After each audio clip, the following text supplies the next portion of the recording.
Good morning, everyone. Once again, my name is Matt Schmidt. I'm IBM's Director for Analytics, responsible for the business that we do in and around the U.S. federal government.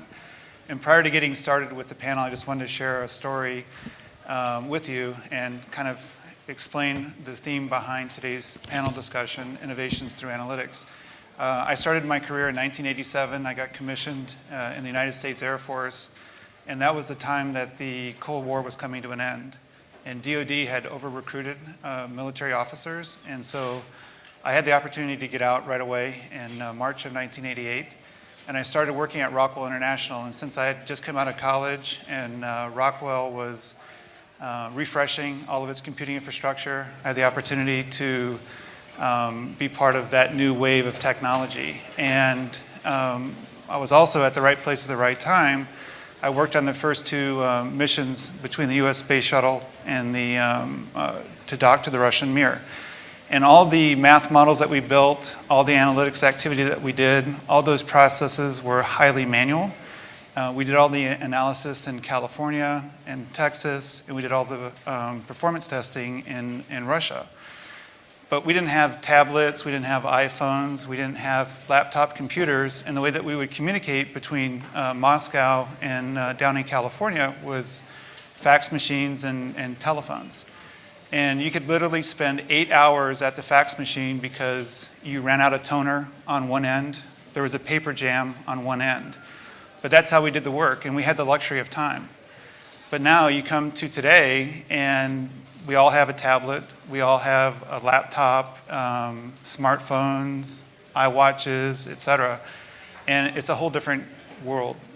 We run our daily lives, our businesses on the internet.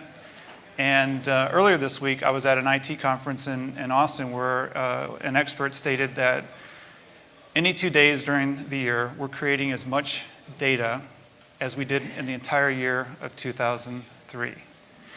And now we're awash in data. And that's really what the theme of today's panel is about, are innovations through analytics. So with that being said, I'd like to introduce once again our panelists and have them say a little bit about their background within their organization. First off, it's Dr. Carol Brock-Makovitz. And Carol, could you say a few words about your responsibilities? Sure. So I'm the Chief Data Officer in the Office of Inspector General at Health and Human Services. I've been there about a year now. We're establishing a new office of the Chief Data Officer. Our mission is to provide more and better access to data for our mission, which is really to protect programs and beneficiaries within the Department of Health and Human Services. And we're working, in terms of innovation of what we're trying to do, we're really putting tools and products and data at our organization's fingertips. So one of the stories I like to tell, last year you might have seen a story about an oncologist that was treating patients as if they had cancer and was giving them chemotherapy when they didn't need it. So chemotherapy read as a poison in your bloodstream. And the goal of it basically is to kill the cancer cells before the cancer kills you. The challenge in a big data scheme in that regard, he was treating some patients with exactly the right diagnosis and the right treatment. Some of the patients, he was giving the wrong diagnosis to give them chemotherapy. And so how do you look at that from a data perspective and really enable people to see patterns in the data when it could be hiding? The pattern could be hiding. How do you enable people to see the outliers? How do you enable people to see the patterns that are complicated and petabytes worth of medical claims history data? So that's a little bit about what we're trying to do. Thanks, Carol. Allison Olschlager, please. Yeah, so I'm Allison Olschlager. I'm the Senior Advisor in the Office of Enterprise Data and Analytics at the Centers for Medicare and Medicaid Services. We're a relatively new office, have been around for a couple of years now, and we really see our goal as maximizing CMS data for both our internal and our external stakeholders. We're doing a lot on analytics using our data to try to understand what's going on in the Medicare, Medicaid programs, what's going on in the marketplaces. But we're also really thinking about how we can use analytics to create public use files to get more of our data out to our external stakeholders. There's a lot that the healthcare industry, a lot of information that's needed across the healthcare industry, and so we're doing things to aggregate data, de-identify it, and get it out so that others can start to use it too. Michael? I'm at the National Institute of Mental Health, which is part of the National Institutes of Health. NIMH and NIH, of course, collect and use data for basic science and for the development of new therapeutics. That's not actually what I do. I'm an economist and epidemiologist. NIMH and NIH are also a public health agency, and I work within NIMH on the margin of trying to figure out, once we've developed therapeutics, how to understand population-based questions, who has problems, who needs care, how do we get that care to people. And quite a lot of what I do, and I think what brings me to this panel, is partnerships with other federal and private partners. In this case particularly, NIMH has been working on a big data use case with initially the Department of the Army, now the Department of Defense, also the Department of Veterans Affairs, to try to improve our analytics around identifying suicide risk in military populations and preventing suicide. So I'll talk more about that. Thanks, as Michael. we go along. Wes?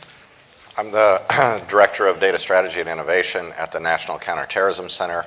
NCTC was stood up from the recommendation of the 9/11 Commission in 2004, and we are comprised of about 50% permanent staff and 50% people on rotation from partner agencies involved in fighting terrorism. So all of the typical three-letter intelligence community organizations, FBI, Homeland Security, ICE, CBP, et cetera, et cetera.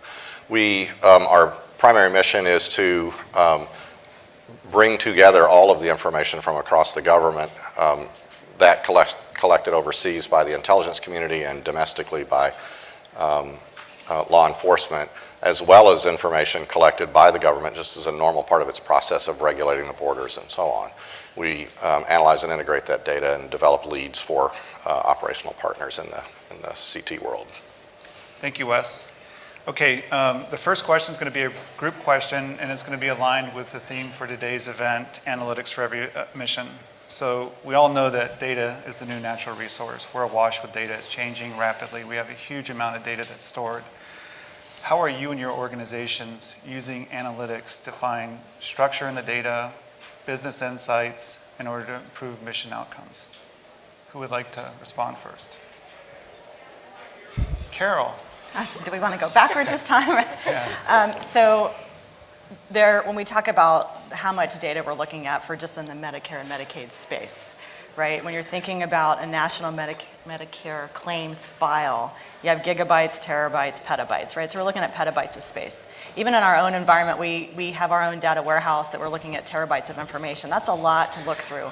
And the other thing that I like to think about within an Office of Inspector General's office, usually we're sometimes not the most popular people to show up when we're knocking on people's doors, but one of our arms of our office, right, are federal investigators. And so when we're actually looking for healthcare frauds, I mentioned the oncologists, when we're trying to uncover that and understand those fraud schemes, it's how do we enable people to see the information that's inherent in the data and the petabytes of information or the terabytes of information.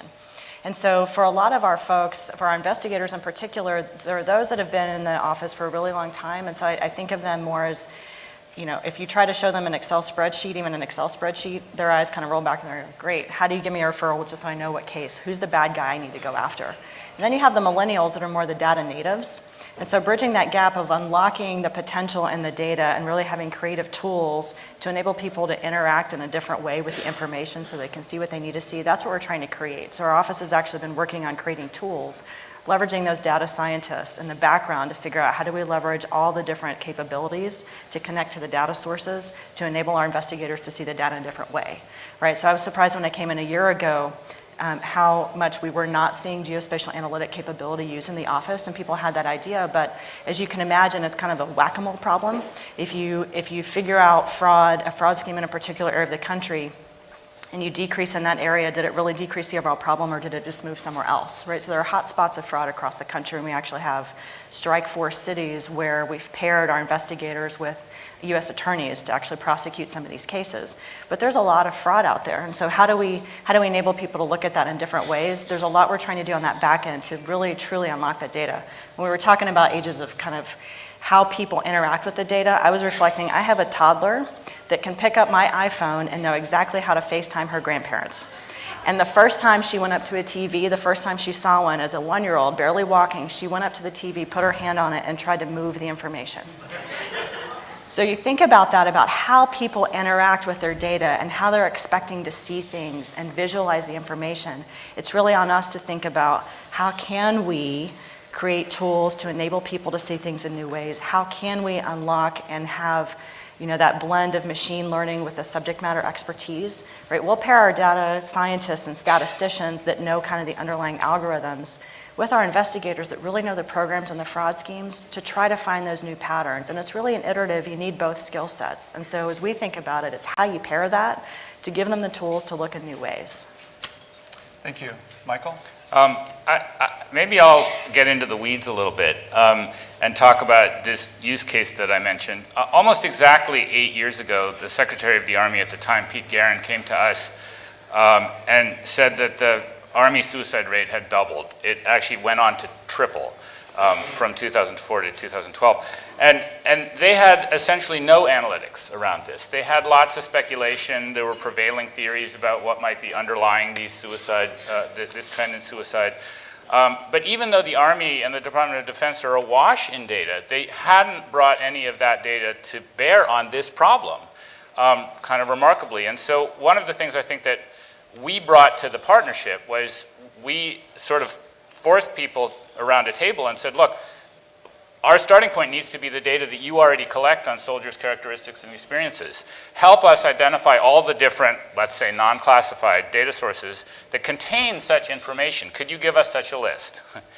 And a year and a half later, they had produced something like 40 different data systems. It depends on how you count. Identified 40 different data systems that contain different information on soldiers' characteristics and experiences that might contain signals of risk.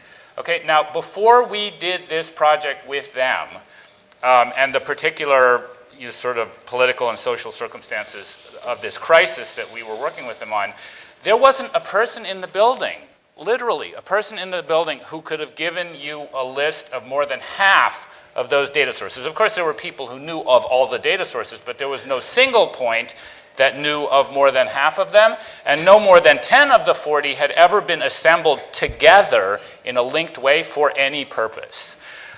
So the first year and a half of what's now 8 years and counting involved just putting that list together, identifying points of contact for all of those people, asking them for data dictionaries, a very practical thing. A bunch of these systems didn't have data dictionaries. They had SQL scripts. What do we do with that, right? And so we had to sit people down and ask them, okay, tell us in plain English what is in your data system. That's the kind of stuff that gets, the previous speaker was talking about dirty data. I missed all of it. I didn't hear all of it, but I assume that's part of what this is about. To do the kinds of things that Carol was talking about, the people who own the data have to put these building blocks together, and the organization has to have visibility about what it has. Then it can work with people to apply those data for particular use cases. Thank you. Why don't we go now to an individual question for Wes. It's related to the refugee screening process. Obviously, what's happening in the Middle East, it's heartbreaking, the civilians that are being displaced, and at the same time, Americans, Europeans, all of the allied countries have concerns about this, the quality of the screening process. How is it that your organization is using analytics to improve the vetting process? Okay. Government-wide, there's been, over the last at least 7 years, an enormous improvement in the way that foreigners seeking to travel to the United States or immigrate to the United States has improved. It started largely with the end of the first drawdown of the U.S. military forces in Iraq. Iraqis that had been supporting U.S. efforts there were obviously in danger as the American forces pulled out. They were in danger of retribution by other forces in Iraq that were not so happy with their helping us. And so there was a need to improve the way that people were screened to be allowed to come into the United States as refugees. Department of Homeland Security realized that and began to reach out in a variety of places, but to us in particular. And we had just been experimenting with a capability that would allow us to, for the first time, really correlate data, structured data that travelers provide as they come to the United States against data that we had structured in creating our master list of known and suspected terrorists. That's one of the responsibilities of our organization, is to provide for the government the gold standard list of all the people that we think, that we know or we suspect are associated with terrorism. So we began using this technology, which IBM now owns, at the time known as Initiate, now Big Match, as part of their product set, to correlate a small set of subjects that were inbound to the United States to see if we could make a connection. And we found things that the process that was existing at that time, largely a manual hunt and peck approach, wasn't finding. That led to a retrospective of 5 years, and we found, if I remember the numbers correctly, it's been a while now, something in excess of 35 people already in the United States who had, many of whom had very bad activities while in Iraq. And so that began a process that over the course of the next few years really reinvented the way that the government does screening of foreign nationals, not just refugees, but anybody traveling to the United States. And it's built around this model of the structured data analytics. People who travel are required, I mean, even you, when you travel, you're providing structured data into the government systems and into the airline systems. And parts of that data come to our organization for comparing against the derogatory data that we hold. And certainly if you're trying to visit the United States, or in particular immigrate to the United States, there's a large data demand from you in order to be evaluated and accepted to come to this country. And so that provides lots of opportunity then for us to research these folks. The surge of the administration's decision to really significantly increase the inflow has put a knot in the system. It's particularly challenging right now. It's also a very challenging population because of the disruption, in particular in Syria. It's hard for the candidates to get documentation to prove who they are, passports, birth certificates, and so on. It's very difficult for them to land that documentation and then provide the information we need in order to evaluate them. There's an enormous effort that happens in the field by Homeland Security and non-government organizations to help people build that documentation. So the security starts, in the field that far out, and then an evaluation process that happens that identifies the candidates. I mean, there are many, many more candidates than are going to be allowed into the United States in particular. And so people who can be documented, who can be evaluated, that data comes forward to us, is evaluated and, as I say, in a very structured way against the data that we have. And then that, it generates some false positives. There's an enormous then follow-up by human review and some analytic efforts that just aren't yet structured that I'm sorry for being fuzzy. I just have to be fuzzy given the world that we work in. But we do a lot of other stuff, and then we do these things. It's great, trust me. Where have you heard that? At any rate, so lots of research that happens, not just at our place, but across other organizations within the intelligence community to generate the best assessment we can of these candidates. And then answers go back to Homeland Security for final decisions with State Department on whether or not these people get in. It all starts with documentation on the individual. So can we say definitively this person has no derogatory activity in their past? No. Can we say that there is no known derogatory activity connected to that person? Yes. We can say we don't know of anything they've done. But it hinges on what we've collected and what they've provided us. And so it is vastly improved over how it was, just a few years ago. But it is a risk calculus. You have to decide to what degree you want to accept that risk. NCTC has unique authorities with respect to retaining, in the intelligence community, largely we're not allowed to retain U.S. person information longer than it takes us to evaluate it and say, that's a U.S. person, it's got to go, and it gets deleted. We have unique authority in that we can retain U.S. person information for a period of time to continue evaluating it. So refugees at some point in their stay with us gain U.S. person status, and so we we are continually evaluating that data up to the point that we have to kick it out of our systems as they move into citizenship and so on, so that we're not violating civil liberties. But it's not a one-time look then, right? It's an extensive ongoing process that we do. Thank you, Wes. Allison, this is directed at you. It's really related to the wish list. What type of analytics activity is your team performing today that you couldn't perform 5 years ago? And what type of analytics would you like to perform now that you're not quite capable yet of achieving? Yeah, so I think Medicare claims and any administrative data, there's an inherent lag to when the data comes in. So service is provided to a given Medicare beneficiary, and it takes the physician a little bit of time to submit the claim to CMS, and then it takes the claim a little bit of time to go through the payment process and make sure the data is correct, and then ultimately we get it.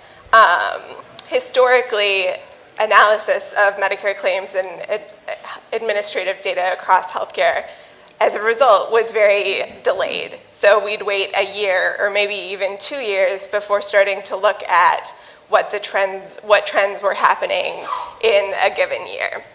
So that meant that it was really hard to actually evaluate how the program was doing, evaluate the impact of policy changes on how services were being provided to beneficiaries. So over the past couple of years, we've built our capacity to do what we call near real-time analysis of the Medicare claims data. So it's looking at trying to identify what's happening with a 2 or 3 month lag rather than a year or 2 lag. A specific example of how we've been using this is tracking readmissions. So readmissions are a bad event. If someone goes into a hospital, they really shouldn't be coming back to the hospital within 30 days, with the exception of, cancer treatments and that sort of thing. But in general, a readmission is not a good event for a beneficiary, especially for someone who is elderly or a member of just a generally vulnerable population. So the Affordable Care Act included a lot of policy changes around readmissions. CMS has the Partnership for Patients to try to work directly with hospitals to reduce readmissions, develop better care transition plans, and that sort of thing. But we didn't know how well we were doing with the changes and how much readmissions had gone down. So we started to do analysis looking in real time, and we were able to identify that readmissions, which were tracking around 19% for a number of years, were starting to come down and now are closer to between 16 and 17%. So we could really see how policy changes and CMS interactions with hospitals were impacting Medicare beneficiaries, which is important for us to be able to track whether our interventions are actually working. Thank you. Michael, just wanted to follow up with you on an additional question related to veteran mental health. We hear that veteran suicide rate is as much as 50% higher among veterans in the general population. And surprisingly, for those that have not been in combat zone, Afghanistan, Iraq, we're hearing that the suicide rate among that population is even slightly higher, which leads us to believe that the causes leading an individual to commit suicide extends beyond the trauma of war. Is your organization using predictive analytics to improve the mental health of veterans at large? So I'll say veterans as well as active duty military. So we've been using data in 2 ways, in partnership with both the Army and the Department of Defense and the Department of Veterans Affairs.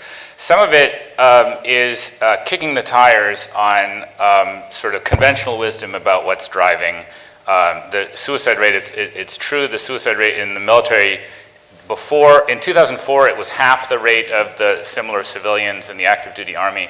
Now it's higher. It's been higher since 2009. The rate among veterans is about twice the rate of age comparable civilians. What we have found in essence is that every simple explanation for what underlies these factors is at best inadequate and at worst wrong. So it isn't all about deployment. It isn't only about deployment. In fact, if you look at people with multiple deployments, the more deployments you've had, the lower your suicide risk. Is that because deployment is protective? No, it's because people who survive in the military long enough to have multiple deployments, because they choose to stay in the military, chooses to keep them, are hardy people. That sort of thing. So we've kicked the tires and we've debunked some myths, which saves people from making decisions based on false assumptions. We've also used big data analytics to try, in essence, to let the military and the Veterans Administration be better at finding needles in haystacks, so better at identifying small groups within their larger population who have elevated suicide risk. And basically by using either standard statistical analytic methods, logistic regression, that kind of thing, or machine learning methods to analyze data on people's characteristics and experiences to identify within a larger population the 1% or 0.5% of the population who, based on their characteristics as we can observe them, have a hugely elevated risk of suicide. You know, we've been able in the veterans population, I can give you numbers, to identify 0.5% of the population receiving health care from the VA whose suicide risk is 20 or 30 times higher than the average veteran. And that's high enough for a catastrophic outcome like suicide that one can make a prima facie case for focusing substantial enhanced resources on trying to help these people. And it's a small enough group that is logistically feasible to do it, as opposed to trying to treat everybody the same until either they present and identify themselves as having suicide risk or some clinician identifies them as having suicide risk. Those are spectacularly insensitive in the sense of inefficient ways of identifying people at risk. Thank you, Michael. Carol, just wanted to come back to fraud, waste, and abuse. You mentioned that in the initial question. There was an OMB report in 2015 that cited around $125 billion of improper payments in 2014, which was about a $20 billion increase over the previous year. And in our climate, there's more and more fraud, yet we have shrinking budgets, and it's becoming more and more difficult to go after the fraudsters. How is your organization using big data analytics, predictive analytics, to be able to identify fraud faster? And how are you feeding those experiences forward to identify fraudulent schemes before they even occur? That's a great question. So when I think about Health and Human Services, it's $1 trillion portfolio. For me, getting my mind wrapped around $1 trillion, right, that's at least twice the annual sales of Walmart, right? So it's a huge amount of money. And so when you think about fraud, it's not just the potential $125 billion of improper payments in 2015. I think there was a GAO report trying to look at improper payments across the entire government. So really what I see for predictive analytics and where data is powerful, it's not the final answer, but it definitely tells you where you might want to look further. What requires or what warrants further scrutiny? So it's actually reflecting a lot on Wes's comments as well. You know, when you talk about finding the needle in the haystack, at least from the Department of Homeland Security, I worked there before too. Part of this is how do you reduce the haystack? So for a lot of our organizations that have bandwidth limitations, or we don't have enough resources, because there's always more work for any of us to do than we have people to do it, or experts to take a look at it, data is really powerful to try to focus that look. So when you're partnering with your subject matter experts, or you're trying to figure out what's the best case, or how do we really want to attack a problem, data can be a really powerful tool to help sharpen that lens of where you're going to look. We've actually developed several risk models, and I know even within the CMS side, right, there's a whole fraud prevention system that's trying to look for things up front, right? How do you detect and prevent a payment from going out the door, right? So if you're looking at prevention, detection, and enforcement activities, we really have tools and levers and authorities across that entire space. And so data can really be powerful to help you prevent and detect and enforce. For us, thinking through the fraud lens of our federal law enforcement folks, it's thinking about, okay, where do we want to hold wrongdoers accountable? But on the other side, it's also how do we help reduce vulnerabilities on the front end? And how do we ensure that we have quality of care and we have prevented patient harm? So when we think about that, how we're leveraging data, it's how do you use that power behind data to go across that entire landscape and the various ways that we can attack the problem. Thank you. Wes or Michael Allison, in addition? Well, let me follow up on the reducing the size of the haystack. We found using the benefits of the approach that we moved to is that we reduced by 93% the false alarm rate coming out of the initial evaluations that were done of candidates coming to the United States. When you think 27 million people travel to the United States every year, the false alarm rate was huge. And when you can reduce that by 93%, you when you're resource limited, right, you've reduced significantly the amount of time that analysts are spending evaluating things that a machine could figure out wasn't a match in the first place. And so we've been able to weed out so much noise from the system that our people can now do not just a cursory look at these things, but a much more in-depth look at more likely matches between derogatory data and candidates. Thank you, Wes. So at the risk of belaboring this haystack metaphor, I really believe in this too. What I'll say is, in our case, we are absolutely about using predictive analytics to build smaller haystacks with a higher concentration of needles. And we've now demonstrated for our applications that we can do that when the data are available. What we emphasize for the application of identifying suicide risk is that we are not currently about, and we do not expect to be able to identify Private Smith, the ticking time bomb. So our resolving power, we are not imagining that we can identify the person who in the next 30 days or whatever, this person, we have to go do something, they're going to explode, metaphorically. What we're trying to do is identify, 1,000 people or 2,000 people with 200 Private Smiths in them, right? Which is a rate that's 20 or 30 or 40 times higher than the prevalence of Private Smith in the larger haystack. And there, I think, this isn't really any different than what credit card companies are doing when they hold up your, when they flag some transaction of yours because their computer says it might look fraudulent. Most of the time, that's a false positive too, at least in my case. Yep. Right. The issue in our case is just that nobody had ever applied those methods to these public health problems. Thank you. Allison? Building on what Carl said, the CMS is doing a lot to try to prevent fraud from happening. But the other thing that we're dealing with, right, is that providers in general are doing a service, right? They're providing healthcare to Medicare beneficiaries and Medicaid beneficiaries. So it's always trying to think about how we're balancing our analytics work and the predictive analytics that we're doing to identify bad actors with making sure that we're also not, going after people who are really doing good services to, a very vulnerable population. Thank you.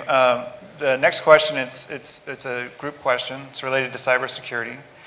There was an OMB report, 2015, that stated there's a 15% year-to-year increase in the number of cybersecurity incidents. And it seems like a week doesn't go by where something gets in the press about another cybersecurity incident in the federal government. How are your organizations using big data and predictive analytics to identify people that shouldn't be on the network or prevent some sort of cybersecurity attack from occurring in the future? Let me take the first Sure. crack? Sure.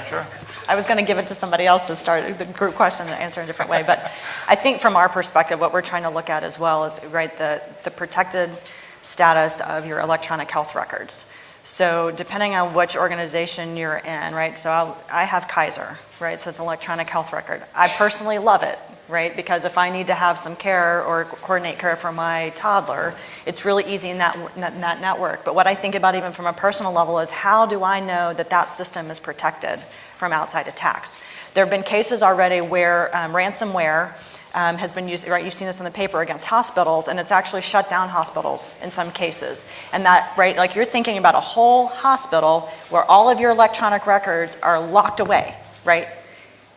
It actually shut down a couple hospitals where they couldn't, right, the coordination between the emergency department and urgent care and your regular physician and trying to get your x-rays, that wasn't coordinated. So imagine the impact that could have. So from our organization, the way that we're trying to leverage data is how do we need to think about this in a different way? Within our audit group, we're actually standing up an IT audit organization, a national team, to help figure out how do we need to look at this in a different way to make sure that our electronic health records, one, we want to make sure that we can share information. So as we're also, because of the Affordable Care Act, we're moving from fee-for-service to value-based care. So it's no longer just about the services you get from the different doctors you see, but it's ultimately on that back end, are you better than you were when you started, right? What's that final outcome? So we need to make sure that the information can flow, but that also means that between all those different providers and those different systems, that data is secure, that it's accurate, that it's timely, and then it's protected, so ransomware can attack it, right? So that we know your private health information is protected. And so there's a lot of challenges right now in figuring that out because we're trying to also balance open data and sharing with privacy. And so from my perspective, looking at governance, that's a conversation that's happening now. Cybersecurity is a big issue anyways, and figuring that as a whole government, I mean, that, from our perspective though, that's what we're looking at, is how do we leverage the data to try to target how electronic health records are connected to each other and whether or not they're vulnerable to make sure that we're protecting patients. And I'm sure. And just building on that, I mean, CMS is doing a lot to make sure that we're protecting our data internally, but we're also sharing our data with providers and researchers and a variety of different organizations who are trying to use it to transform the healthcare delivery system. So there's a lot that we're doing to analyze information that they're giving us about their systems and how they're protecting the data to make sure that when we're sharing it, it's protected on the other end. Because we, just like we have to take care of our data internally at CMS, we have to make sure that when we're sharing data, there's not a risk at the other end. Thank you. Unfortunately, we've reached the end of the Q&A process, but what I'd like to do before we take a break and go back to the solution showcase, provide an opportunity for each of you to introduce some closing remarks. Why don't we start with Wes? I think I'll pick up on the privacy theme and say, I mean, there's, depending on your view of the benefits of government having data about its citizens, I'll say that there has been the advent of the kind of analytic technology that we have significantly advances the security of that information in the hands of the government. It doesn't prevent misuse. You need oversight for that in terms of governmental misuse of data, right? There's an enormous access control and auditing construct that goes on top of the individual users to stop bad behavior by individuals. But much more threatening is the government's use of that data in inappropriate ways.